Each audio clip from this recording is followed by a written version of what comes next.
So tonight, I welcome along Dave Wright from the Tweed Valley Mountain Rescue. And tonight we're just going to have a discussion about the work the Tweed Valley Mountain Rescue do in the Borders area, and mountain rescue in general around Scotland and even around the United Kingdom. So Dave, please could you introduce yourself and sort of give us a background on the work that Tweed Valley Mountain Rescue do and the area that you cover, please. Yeah, perfect. Well, first of all, thanks very much for inviting us along to speak. Privilege to be here. My name is Dave Wright. I'm team leader of Tweed Valley Mountain Rescue. I am due to stand down at our next AGM as team leader, which is in a couple of months. We do a 3-year sort of stint as TL, so we keep swapping around. But you know, looking at the team, it's got quite a big patch. So we cover the old Lothian and Borders police area to the west of the A68. So Linlithgow, sort of the West Lothian county boundary up in the north, all the way down to Newcastleton and across to Carterbar on the 68 there, and then up towards sort of Dalkeith and Edinburgh. We do cover Edinburgh City, and which is a surprise to some folk, and occasionally we'll find ourselves at Arthur's Seat or the Pentlands, or even out in the far reaches of our patch, sort of out towards sort of Fauldhouse. Mountain rescue, you could probably get us on trades descriptions for that, because we do an awful lot more than mountains and rescuing sort of walkers and people going the outdoors.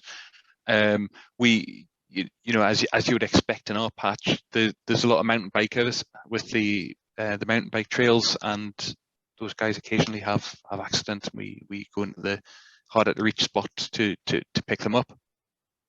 We'll also go looking for people who maybe folk with dementia, who've left their home address and have ventured out and got themselves lost, and also people who have unfortunately decided to take themselves away and hurt themselves.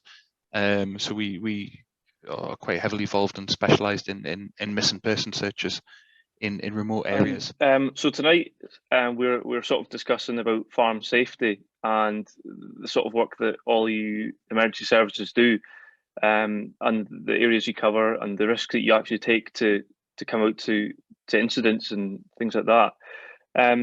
So my next question is there a large number of calls that you go to involve rural and farm workers? It's not unknown, so it doesn't happen very often. I think the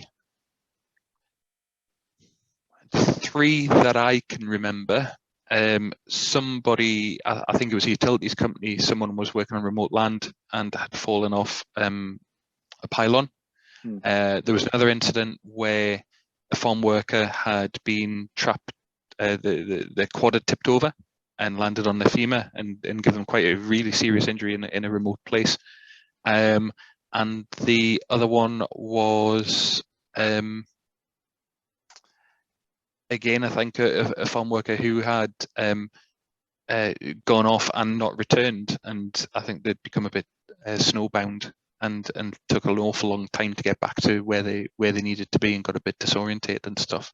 So I think in all of these cases, they were people who were working on their own, and you know, if you take back right to the root cause, not the root cause of each individual accident, but the highest risk thing, I think, is, you know, if you go out to do a job on the farm that's remote, even, you know, around the buildings, who knows where you're going to be, and when would they start getting worried about if you hadn't returned, that sort of thing. So sort of, you know, really safe system of work type stuff is I think, you know, important. You know, the sooner somebody knows that something might be wrong, the sooner that help can get requested and things like that.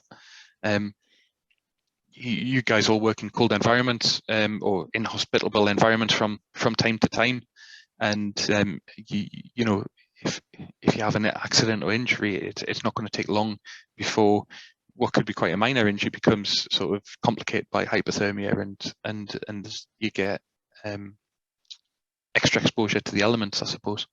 Yeah, yeah. The main thing is for farm workers or even just anyone going out into the countryside is to sort of tell someone when they're going, when they're leaving, and when they hope to be back. And we know in young farmers and everyone else is the app called What Three Words, and we've been made aware of that, and that is a huge resource to you emergency services getting to that pinpoint area that you need to be in an emergency. And have you used that? Do you use that a lot? If there's any instance? Yeah. So I've got What Three Words, and I think the line that comes from Scottish Mountain Rescue and from the Mountain Safety Councils is that, and obviously this is geared towards sort of hill walkers and stuff. So everyone should take a map and compass, know how to use them, and know how to give a grid reference. But between you, me, and this audience, in the absence of anything else, if somebody gives me a What Three Words location, I'll take that, I'll translate that into a grid reference. Because as a rescue team, we'll work in a grid reference. But what I've found over the years when speaking to land managers, landowners, and farm workers is that you'll know that you land like the back of your hand. There's no two ways about that. But being able to communicate that to us and using some of, you might describe something using terms that you and the rest of your colleagues know, but don't bear any resemblance to the what's marked on a map or anything like that. So, I'll take a description, I'll take lat long, I'll take What Three Words, I'll take an ordnance civic grid reference, whatever you can give. But I think the simplicity of What Three Words, as long as the words are actually communicated correctly, and there's been a bit in news this week about plural words, so singular turned into a plural with the addition of an S.